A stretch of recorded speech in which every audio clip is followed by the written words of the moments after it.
જય સ્વામિનારાયણ. ચાતુર્માસ એટલે ભગવાનને રાજી કરવાનો માસ.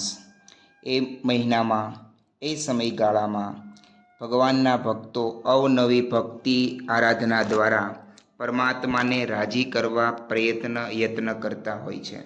આ વર્ષે ગુરુહરિ મહંત સ્વામી મહારાજે આપણને સૌને પ્રમુખ સ્વામી મહારાજના જીવન ચરિત્રના 12મા ભાગનું વાંચન શ્રવણ કરવાની આજ્ઞા આપી છે.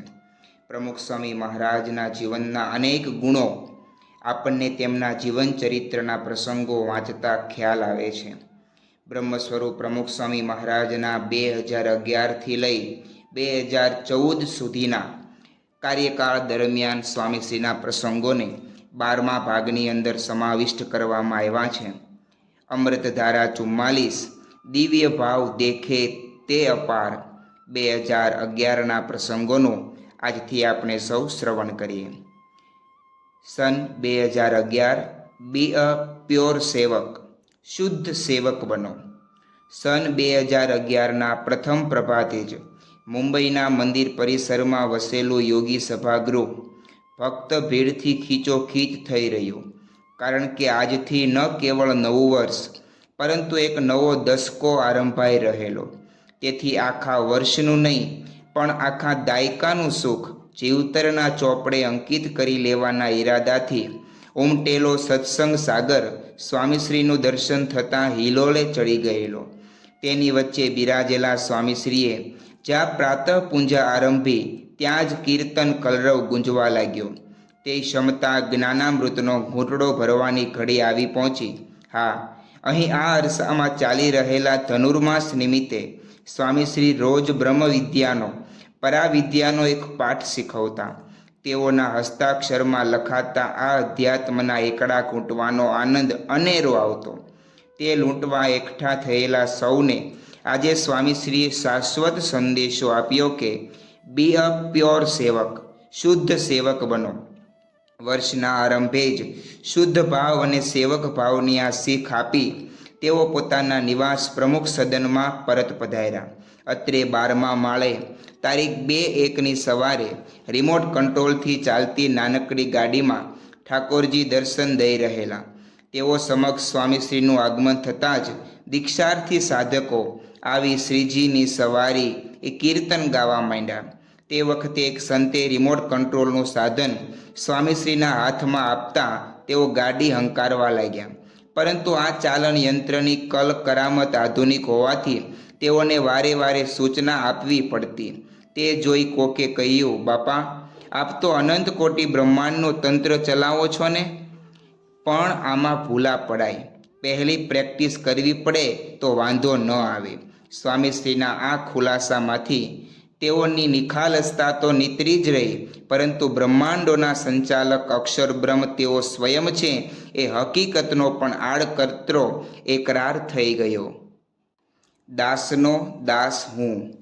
તારીખ 2/1ની સાંજે સ્વામીશ્રી ભૂમિ ભ્રમણના વ્યાયામથી પરવારી વિશ્રામ માટે પલંગ પર બિરાજ્યા ત્યારે સાંભળવામાં સાનુકૂળતા રહે તે હેતુસર તેઓને કાનમાં એક નાનું ઉપકરણ પહેરાવવામાં આવ્યું. તે વખતે નજીકમાં ઊભેલા તબીબે કોક ધર્મગુરુનો દાખલો ટાંકતા કહ્યું, તેઓ તો આવા 6 મશીન રાખે છે. એક ગાડીમાં હોય, એક આરામખંડમાં હોય, એક મુલાકાત કક્ષમાં હોય. ક્યાંય ભૂલી જવાય તો ચિંતા ન રહે. આ ભૂમિકા બાંધી એ દાક્તરે સ્વામીશ્રીને પૂછ્યું, આપને આવા કેટલા મશીન રાખવા છે? આપણે એક જ બરાબર છે, ચાલે છે, સ્વામીશ્રી બોલ્યા. આવશ્યકને પણ ઠેલનારા તેઓને અધિક તો ક્યાંથી પરવડે? આવા અપરિગ્રહી સ્વામીશ્રી આજની રવિ સભામાં પધાર્યા ત્યારે અત્રે થઈ રહેલી પ્રત્યેક પ્રસ્તુતિ તેઓના દીક્ષા દિનની સ્મૃતિ કરાવી રહી હતી. સંવાદ, પ્રવચન અને વિડીયો શો દ્વારા આગળ વહી રહેલા આ કાર્યક્રમમાં શાસ્ત્ર કથિત સાધુતાના ધારક સ્વામીશ્રી છે તે મુદ્દો સ્પષ્ટ થઈ રહેલો. તેના અંતે સ્વામીશ્રીને પૂછાયું કે આપનું જીવન સદા નિષ્કલંક રહ્યું છે, આપની રહેણી કહેણી કાયમ એક જ રહી છે, તો આવી સારધાર દ્રઢતા કયા વિચારથી રાખી છે? આ જિજ્ઞાસા સંતોષતા સ્વામીશ્રીએ જણાવ્યું, આપણને તો મહારાજે દાસના દાસ થવાનું કહ્યું છે, શ્રીજી મહારાજે પોતે પણ એ રીતે કામ કરેલું છે. મોટા મોટા સંતોએ પણ દાસના દાસ થઈને સત્સંગની સેવાઓ કરી છે. એટલે આ સત્સંગનો પાયો જ છે. શાસ્ત્રીજી મહારાજને તો દરેક ઠેકાણે મંદિરો થતા હોય એમાં સેવા કરવાની જ હોય. તે દાડે મોટો સમયો થાય એમાં હરિભક્તો જમી લે, પછી બધાના પતરાવળા શાસ્ત્રીજી મહારાજ લે, નિર્ગુણ સ્વામી લે, જોગી મહારાજ પણ લેતા. પછી છાણ લાવીને લીંપણ કરીને સાફ કરે. આપણે જો એ માર્ગે ચાલીએ તો આપણને પણ શાંતિ થાય. આપણે અહીં મોજ શોખ કરવા આવ્યા નથી, કે મોટપ મેળવવા માટે આવ્યા નથી, કે ગાદી તકિયા પર બેસીને સુખ લેવા આવ્યા નથી. આપણી પરંપરામાં પહેલેથી જ દાસભાવ છે અને ધન સ્ત્રીનો ત્યાગ. એમાં તો ભલભલા ગૂંચવાઈ ગયા છે. એના આખ્યાનો આપણે સાંભળીએ છીએ, પણ જોગી મહારાજની સાધુતા, નિર્માનીપણું આપણે જોયું છે. એમની આગળ તો આપણે કાંઈ નથી. એમણે જે કર્યું છે એવું આપણાથી થઈ શકે એવું પણ નથી. અત્યારે થાય છે એ પણ એમની મરજીથી થાય છે, આપણે કર્યું જ નથી. ગુરુપદે 4 દાયકા વિતાવ્યા બાદ પણ સ્વામીશ્રીના શબ્દોમાંથી તો સેવક ભાવનો જ સૂર વહી છૂટ્યો. મોટી મુશ્કેલી. તારીખ 5/1ના પ્રભાતે ડાલી, સોજિત્રા, આમોદ પેટલાદ તથા ગોદાવાડી ગામના મંદિરોની મૂર્તિઓમાં પ્રાણ પધરાવી સ્વામીશ્રીએ પ્રતિષ્ઠાનું પ્રયાગ રચી દીધું. તેમાં ડૂબકી મારી ઉતારે પધારેલા તેઓ પત્ર વાંચન માટે બિરાજ્યા ત્યારે વાદળો પાછળ ઢબુરાયેલા સૂર્યને કારણે વાતાવરણમાં ઉજાસ ઓછો આછો હતો. છતાં સ્વામીશ્રી ટેબલ લેમ્પ ચાલુ ન કરતા બારીઓના પડદા ખોલાવી દિવસના અજવાળામાં જ ટપાલો ઉકેલવા લાગ્યા. હજી 2-1 કલાક પહેલાં જ 3 મંદિરોના દ્વાર ખોલનારા તેઓનો હાથ અડધો ફૂટ દૂર રહેલી બત્તીની ચાપ સુધી ન પહોંચ્યો. ખરેખર સ્વામીશ્રીની કરકસરની ભાષા અને ભાવનાને ઉકેલવી એ અઘરું થઈ પડે એવું કામ. તેઓની આવી પ્રતિભાનું એક આગવું પાસું આ કરકસરના પ્રકાશમાં જ ઉઘડ્યું. એક પછી એક કાગળો વાંચી રહેલા સ્વામીશ્રીએ ફોડેલા એક પત્રમાંથી જસદણના મંદિરની પ્રતિષ્ઠાનો અહેવાલ અને છબીઓ નીકળ્યા. તે જોઈ સ્વામીશ્રીએ આ સામગ્રી મોકલનારા બાળ કાર્યકર શ્રી ભરતભાઈને ફોન જોડી આશીર્વાદ આપ્યા. પરંતુ નેટવર્કમાં ખામીને કારણે એ કાર્યકર્તાને સ્વામીશ્રીના શબ્દો બરાબર ન સંભળાતા તેઓએ થોડીવાર બાદ ફરી ફોન જોડ્યો ત્યારે સ્વામીશ્રીએ તેઓને પુનઃ આશીર્વાદ પાઠવ્યા. આમ વૃદ્ધ વયે અને વધતા વ્યાપ વચ્ચે પણ એકેએક મંડળ તથા મંદિરનું જતન કરતા તેઓ આજની રાત્રે જમવા બિરાજ્યા ત્યારે મોંઘા મોબાઈલ ફોનનો વિષય છેડાયો. તે સાંભળી સ્વામીશ્રી બોલ્યા, જેટલી શોધો થશે એટલા અનર્થ થવાના. દુનિયામાં સંદેશા વ્યવહાર મફત થશે. આવી શોધો પછી મર્યાદા રહેશે? જે રીતે ફોન કરવો હોય એ રીતે થઈ જાય, કોને ખબર પડે? સ્વામીશ્રીએ વ્યક્ત કરેલી આ ચિંતાના અનુસંધાનમાં કોકે કહ્યું, મોંઘા મોબાઈલ અને વળી કંપનીઓ મફત વાતો કરાવે એમાં પણ સમય જાય. સમય તો ઠીક, પણ ધર્મ જાય છે ને, એનો વિચાર નથી થતો એ મોટી મુશ્કેલી છે, સ્વામીશ્રીએ જણાવ્યું. તેઓ માટે ધર્મનો લોપ એક સળગતી સમસ્યા હતી. તેની લપેટમાં મુમુક્ષુ ન આવી જાય તે માટે સ્વામીશ્રી આધુનિક સાધનોના વપરાશમાં વિવેકની વાત અવારનવાર કરતા રહેતા. ખાતા ન થાયે ખરખરો. તારીખ 7/1ની સવારે મુલાકાતના ક્રમમાં પરોવાયેલા સ્વામીશ્રી સમક્ષ બારસીથી આવેલા 6-1 મહિનાના શિશુને ટેબલ પર સુવડાવવામાં આવ્યો.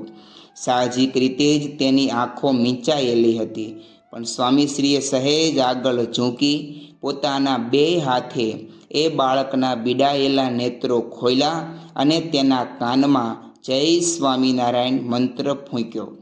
તેઓની આ કરુણા, ચક્ષુરુન્મિલિતમ યેન તસ્મૈ શ્રી ગુરુવે નમઃ. જેઓએ આંખો ઉઘાડી આપી એવા ગુરુને નમસ્કાર, એ શાસ્ત્ર વચનની યાદ અપાવી ગઈ. સૌ પર આવી કૃપા વરસાવતા સ્વામીશ્રી મુલાકાત સત્ર બાદ ભોજન અંગીકાર કરવા બિરાજ્યા ત્યારે તેઓને એક વાની રૂપે પુડલો પણ પીરસાયો. તેનો ટુકડો જ્યાં સ્વામીશ્રી મુખમાં મૂકવા ગયા ત્યાં તો બીજો ગરમા ગરમ પુડલો લઈ એક સંત હાજર થયા. તે જોઈ સેવકે સ્વામીશ્રીને કહ્યું, એ હાથમાં લીધેલો ટુકડો મને પાછો આપો અને આ ગરમ પુડલો આવ્યો છે તો એમાંથી જમો. પરંતુ સ્વામીશ્રી પેલો ઠંડો ટુકડો જ આરોગતા બોલ્યા, આયુ છે એને શું કામ છોડીએ? આ તો ગરમ ગરમ ખવાય ને. કોઈને ગરમ ખાવાની ટેવ હોય ને કોઈને ઠંડુ, આપણે તો બધું ચાલે. સ્વામીશ્રીનો આ પ્રતિભાવ સાંભળનારા સૌ તેઓના નિસ્વાદીપણાનો સ્વાદ બરાબર માણી રહ્યા. ખાતા ન થાય ખરખરો, જેવું અન્ન જડે તેવું જમે, નિજ પ્રકૃતિ રહેલી સ્વામીશ્રીની. તે સાથે તારીખ 8/1ની રાત્રે ભોજન લઈ રહેલા ત્યારે એક હરિભક્તના અક્ષરવાસ નિમિત્તે યોજાયેલી સભામાં સંતો પહોંચ્યાની વાત થઈ. તે સાંભળી સ્વામીશ્રી બોલ્યા, આ બહુ સારું કહેવાય. હરિભક્તોના દુઃખના પ્રસંગોમાં આ રીતે જવું જ જોઈએ. મોટેરા હોય કે નાના, પણ નિષ્ઠાવાળા સત્સંગી હોય તો જવું. દુઃખ હોય ને એ ઘડીએ જઈએ તો એને બહુ સારું લાગે, હૂંફ જેવું લાગે. ભક્તોના સુખ દુઃખમાં સહભાગી થવાનો સ્વામીશ્રીનો સહજ સ્વભાવ, જેથી ઘણા માણસ મોક્ષ પામે. તારીખ 9/1ની સવારે 131 મુલાકાતીઓનો દેહદાહ બુજાવી સ્વામીશ્રી ઠાકોરજી જમાડવા બિરાજ્યા ત્યારે સ્વાસ્થ્યપ્રદ યોગાસનોનો વિષય ફૂટી નીકળ્યો.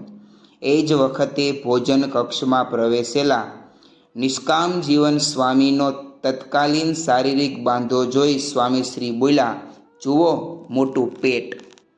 આમ કહી તેઓએ આદરેલી આ રમૂજની રસોઈમાં ગમ્મતનો ગોળ ઉમેરવા એક સંતે નિષ્કામ જીવનદાસ સ્વામીને કહ્યું, તમે શીર્ષાસન કરો. એ બધું આવતા જન્મે, આ શરીરે હવે ન થાય. આવતો જન્મ આવવાનો જ નથી. હવે આવું તમે ધારશો તોય નહીં થાય, સ્વામીશ્રીએ જણાવ્યું. તેઓની આ બળકટ બાંહેધરી, જેથી ઘણા માણસ મોક્ષ પામે, જરા તથા મૃત્યુનું કષ્ટ વામે, તરીકે તેઓનો પરિચય આપી રહી. અતિ પરમારથી પ્રાણધારીના. તારીખ 9/1ની સાંજે યોજાયેલી ઉત્તરાયણના ઉત્સવની પ્રતીક સભામાં હજારો હરિભક્તો સ્વામીશ્રીની જોડી છલકાવવા દોડી આવતા જોડી પહેલાં તો સભાગૃહ છલકાઈ ગયું. તેમાં સ્વામીશ્રી બિરાજતા જ અક્ષર મુક્તોની જોડી સભા આરંભાઈ ગઈ.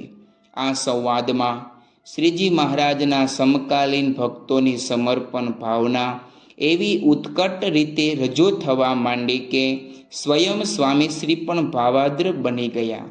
એ જ અવસ્થામાં તેઓએ અમૃત ધારા વહાવી કે અહીંના યુવક મંડળને ધન્યવાદ છે કે એમણે બહુ સરસ રીતે રજૂઆત કરી આપણને રાજી કર્યા છે અને પ્રેરણા પણ આપી છે.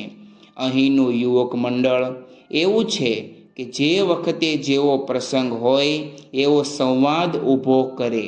કોઈનો પાડ ભગવાન રાખે એવા નથી. ભગવાનને જે આપે છે એને તો એ અનંત ગણું આપે છે. એમણે બિરુદ આપ્યું છે, મારા જનને અંતકાળે જરૂર તેડવા આવવું. એ પછી ગરીબ હોય, પૈસાદાર હોય, જમીન વગરનો હોય, હાથે પગે હોય, પણ જે ભગવાનના થયા છે એને ભગવાન અંતકાળે લેવા આવ્યા છે એવા આપણા શાસ્ત્રોમાં દાખલા છે. આ આશીર્વાદ પામી કૃતાર્થ થયેલો ભક્તગણ દાનનો ધોધ વહેડાવવા માંડ્યો. ક્રમવાર આવેલા એ 7,000 દાતાઓને પોતાની અમી દ્રષ્ટિથી ધન્ય કરી સ્વામીશ્રી સભાગૃહ ઉપરાંત મંદિર સંકુલમાં પણ જ્યાં જ્યાં હરિભક્તો બેઠેલા તે સૌને દર્શનદાન દેવા નીકળ્યા. આ ક્રમમાં તેઓ પ્રમુખ સદનના 3જા માળે પહોંચ્યા ત્યારે અહીં ઉભરાતી ભક્ત ભીડમાં થોડે આગે બેઠેલા શ્રી રમેશભાઈ પોતાનો હાથ લંબાવી એક ચબરખી સ્વામીશ્રી સુધી પહોંચાડવાની મથામણ કરી રહ્યા, પરંતુ પુષ્કળ ગીર્દીમાં મેળ નહીં પડે તે વિગત પામી ગયેલા એ મુમુક્ષુ પોતા તરફ ધ્યાન ખેંચવા ઊભા જ થઈ ગયા. તેથી નજરમાં આવેલા તેઓનો કાગળ સ્વામીશ્રીએ સંતો દ્વારા પોતા પાસે મંગાવ્યો. એટલું જ નહીં, ત્યાંને ત્યાં જ તેમાં લખેલી વેદના વાંચી તેઓએ 2 હાથ ઊંચા કરી એ પીડિતને આશીર્વાદ આપ્યા અને પ્રાસાદિક પુષ્પ પણ મોકલાવ્યું. હજી ઘડી પહેલાં જ મુંબઈના માલેતુજાર શેઠિયાઓનું દાન સ્વીકારનારા સ્વામીશ્રીએ એક દુખિયારાની દર્દભરી ચિઠ્ઠી લઈ તેઓને પણ શાતા પમાડી દીધી. આ ગતિવિધિ અતિ પરમાર્થી પ્રાણધારીના શોક સંશય સર્વે લીએ હરી રૂપે સ્વામીશ્રીની છબી ઉપસાવી ગઈ. આગળનું વાંચન આપણે આવતીકાલે સાંભળીશું. ત્યાં સુધી સર્વે હરિભક્તોને જય સ્વામિનારાયણ.